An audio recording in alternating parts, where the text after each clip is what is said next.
Hey, happy Monday, everybody. Welcome into the card closet again. Tonight I'm going to take you down a memory lane trip and tell you a little bit of a story and show you some cards that relate to that story. That's one thing I hope to do with this vlog is to incorporate storytelling. I think that's something that I can add to the vlog community. Showing cards is one thing, and it's awfully fun. It's fun to see your cards, don't get me wrong. But I think one thing that I really appreciate is the stories behind cards. So I'm going to start a little playlist topic called Cards with a Story, and this will be the first edition of that. So what I'm going to show you today is my very first pack of cards that I ever got. It is 1977 tops. I was 6 years old. I do remember opening them. I believe we got a rack pack. My family was grocery shopping, if I recall. We picked up a rack pack off the hanger, off the hook in the candy aisle, and it was one of those, three sections of maybe 20 cards each in each of the sections of the rack pack. And so I have a brother who's 3 years younger than me. We had to split them.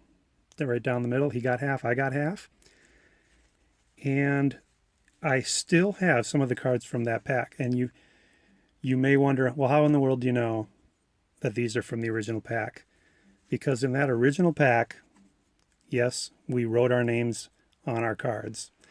And I found 31 cards from that original rack pack that we still have between my brother and my collections. And I'm going to show them to you here tonight. So here we go. 42 years after opening these. Here is 77 tops. Get ready. These are gems. Cards only a mother could love. So first up, Jack Clark rookie, Lee Mazzilli rookie, and you can see the B written right in the middle there. That was my brother's initial. He was only probably 3 at the time, so he was making a B, which is very good. Next up, the batting leaders card with George Brett and Bill Madlock on it. One thing I used to do is I would circle the players that if I had their card of that year that showed that particular statistic on the back. So in this one, I had the George Brett, so it's circled, and I had the Fred Lynn, so that one is circled as well. I kept doing that for several years after this, unfortunately. So a lot of my league leader cards in the late 70s are written on in the back. Don Stenhouse, here's the first sample that shows me writing my name on it. For some reason or another, I wrote it also on the back. There's a 6-year-old writing there. ERIC. Pepe Frias. Got the couple B's. My brother wrote his name on there and a couple extra B's to make sure, I guess, that everybody knew it was his. And you can see my mom wrote his name on the back. This one would be a great one if it was in better condition. Willie McCovey. Again, 2 B's on it. No doubt whose it was. What happened was somewhere in the early 80s, mid 80s, I bought out my brother's collection, and I thought I was getting a good deal at the time, but now, since they all have B's or his name written on them, they're actually not worth anything. John DeCristo, nice B on it. My mom again wrote his name on the back. Jerry Mumphrey, big B. This one's interesting. Apparently, one or the other of us traded it to the other. So there's a B for my brother, and then on the back, I wrote my name.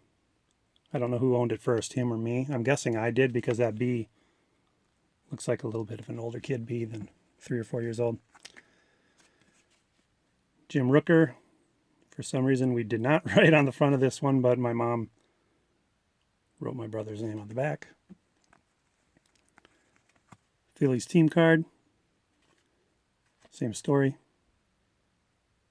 Brother's name on the back. Bert Hooton, Happy Hooton. Got my name written on the front there underneath the flag. I also wrote it in black marker on the back.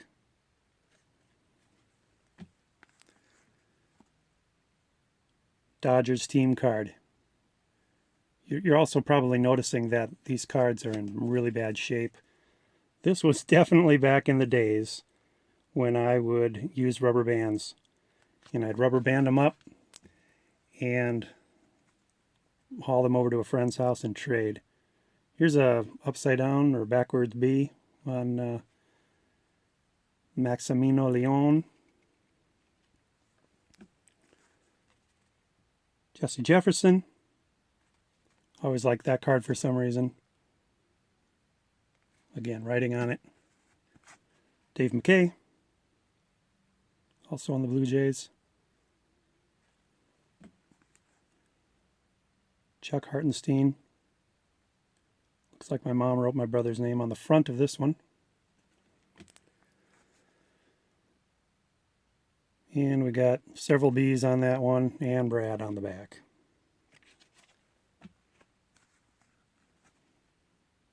Jim Sundberg had a nice little career there as catcher.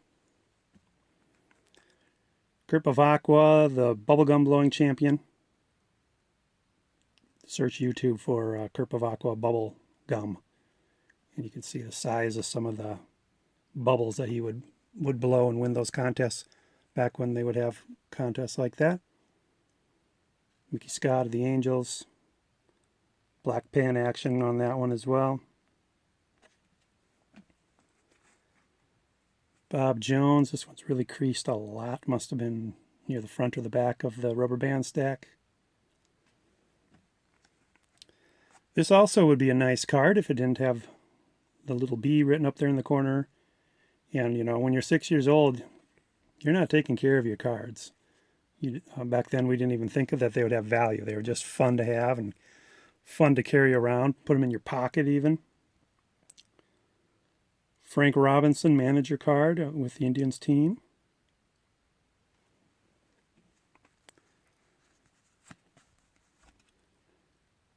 Rick Miller. No doubt whose card that is. Huge, huge B on that one. One of my favorite cards as a kid, the Fred Lynn All-Star card. It looks like it was my brother's card for a while. And then when I got it, crossed his name off and put my name on there. Claiming my territory. Another Red Sox, Tom House. Proudly, name written proudly on there. Ken Singleton. Got the big letter E on the front of that one. That's, I think, the first time we've seen that. And the name on the back again. Tony Muser. Don't remember too much about this guy. I think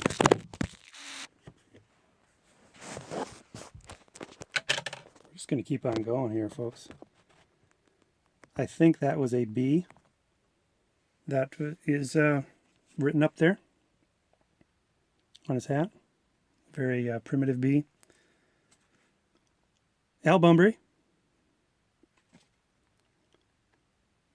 Eric in black marker again. Sorry about knocking the camera off there. I'm just going to keep rolling though. Mark Belanger. Very good defensive shortstop. Played a lot of years. And then last but not least, Carl Yastrzemski card. This card is beat up beyond words. Lots of creases on it. My mom wrote my name on it right underneath the blue banner there. It was my favorite card out of that pack. And that and the Fred Lynn, they were probably my two favorite cards in the pack. And it's a big reason why I became a Red Sox fan. Carl Yastrzemski, love the picture. I'm a math stats guy. My degree is in mathematics, actually. And loved it with all the stats on the back. Just devoured all that information. even as a tiny little kid. You remember that skit on Saturday Night Live in the 80s?